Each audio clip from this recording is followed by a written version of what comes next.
Hello കൂട്ടുകാരെ, ജിഫീസ് കിച്ചൻ്റെ പുതിയൊരു എപ്പിസോഡിലേക്ക് എല്ലാവർക്കും സ്വാഗതം.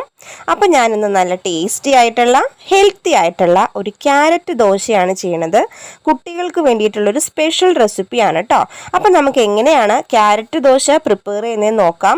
നമ്മുടെ കയ്യിൽ മിക്ക വീടുകളിലും മിക്ക ദിവസവും ഉള്ളൊരു സംഗതി തന്നെയാണ് ദോശ മാവ്, ഇഡ്ഡലി മാവൊക്കെ. അപ്പോൾ അതൊക്കെ കുറേശ്ശെ ബാക്കി വരുമ്പോൾ നമ്മൾ ഒന്നോ രണ്ടോ ദോശ ഉണ്ടാക്കി ഇത്തിരി പഞ്ചസാര ഇട്ട് നമ്മുടെ കുട്ടികൾക്ക് കൊടുക്കും. അതിന് പകരം ആ ദോശ മാവിലേക്ക് നമ്മൾ ഒരു 2 ക്യാരറ്റും കൂടി മിക്സ് ചെയ്താൽ നല്ല ടേസ്റ്റി ആയിട്ട് ഹെൽത്തി ആയിട്ട് നമ്മുടെ കുട്ടികൾക്ക് കൊടുക്കാൻ പറ്റിയൊരു ദോശ നമുക്ക് കിട്ടും. അതായത് ക്യാരറ്റ് ദോശ. അപ്പോൾ ക്യാരറ്റ് ദോശയ്ക്ക് വേണ്ടുന്നുള്ള കാര്യങ്ങൾ എന്തൊക്കെയാണെന്ന് നമുക്ക് നോക്കാം. ഞാൻ മിക്സിയുടെ മീഡിയം സൈസ് ജാറിലേക്ക് ഒരു 2 ചെറിയ ക്യാരറ്റ് അതിൻ്റെ പീലൊക്കെ കളഞ്ഞിട്ട് ചെറിയ കഷ്ണങ്ങളായിട്ട് അരിഞ്ഞിട്ടിട്ടുണ്ട്. അതിലേക്ക് ഒരു കുഞ്ഞെരിവിന് ഒരു കുഞ്ഞു പച്ചമുളകും ഒരു ചെറിയ കഷ്ണം ഇഞ്ചിയും ഇച്ചിരി ജീരകവും ഫ്ലേവറിന് ചേർത്തിട്ടുണ്ട്. വളരെ കുറച്ച് വെള്ളം ഒഴിച്ചിട്ട് അത്യാവശ്യം ഫൈൻ പേസ്റ്റായിട്ട് നമുക്കിത് അരച്ചെടുക്കാം.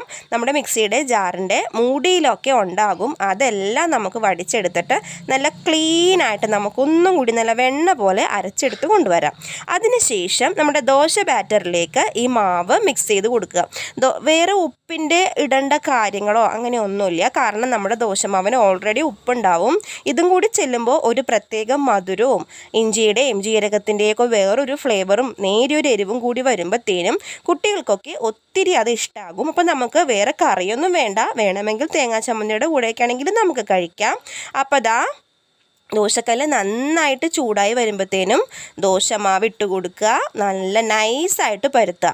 വേണമെങ്കിൽ നമ്മുടെ തട്ടുകട സ്റ്റൈലിൽ നല്ല കട്ടി ദോശയായിട്ട് പരത്താം. അല്ലെങ്കിൽ നമ്മുടെ ഇഷ്ടം അനുസരിച്ച്. ഇപ്പോൾ എനിക്ക് ഇഷ്ടം നല്ല കനം കുറഞ്ഞ ദോശയാണ്. അപ്പോൾ അങ്ങനെ പരത്തി അതിലേക്ക് കുറച്ച് നെയ്യൊക്കെ ഇട്ട് കൊടുത്തിട്ട് നന്നായിട്ട് ഹൈ ഫ്ലെയിമിൽ വെച്ച് ദോശ നമുക്ക് നല്ല മൊരിയിച്ചെടുക്കാം കേട്ടോ.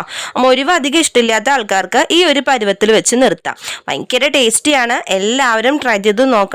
ഈസി റെസിപ്പിയാണ്, സിമ്പിളാണ്, നല്ല ഹെൽത്തിയാണ്. ക്യാരറ്റ് കഴിക്കാൻ എല്ലാവർക്കും ഇഷ്ടമാണല്ലോ. അപ്പോൾ ക്യാരറ്റ് ദോശയും എല്ലാവർക്കും ഇഷ്ടപ്പെടും. അപ്പോൾ ഈ റെസിപ്പി എന്തായാലും ട്രൈ ചെയ്ത് നോക്കണം. ചാനൽ ആദ്യമായിട്ട് കാണുന്ന ആരെങ്കിലും ഉണ്ടെങ്കിൽ സബ്സ്ക്രൈബ് ചെയ്യാൻ മറക്കരുത്. തൊട്ടടുത്തുള്ള ബെൽ ബട്ടണും കൂടി ഒന്ന് പ്രസ് ചെയ്യുക. അതിലുള്ള ഓൾ എന്നുള്ള ഓപ്ഷൻ കൊടുക്കുക. അപ്പോൾ ഞാൻ വീഡിയോസ് ഇടുമ്പോൾ നിങ്ങൾക്ക് നോട്ടിഫിക്കേഷൻ ലഭിക്കുന്നതായിരിക്കും. വീഡിയോ കണ്ട എല്ലാവർക്കും താങ്ക്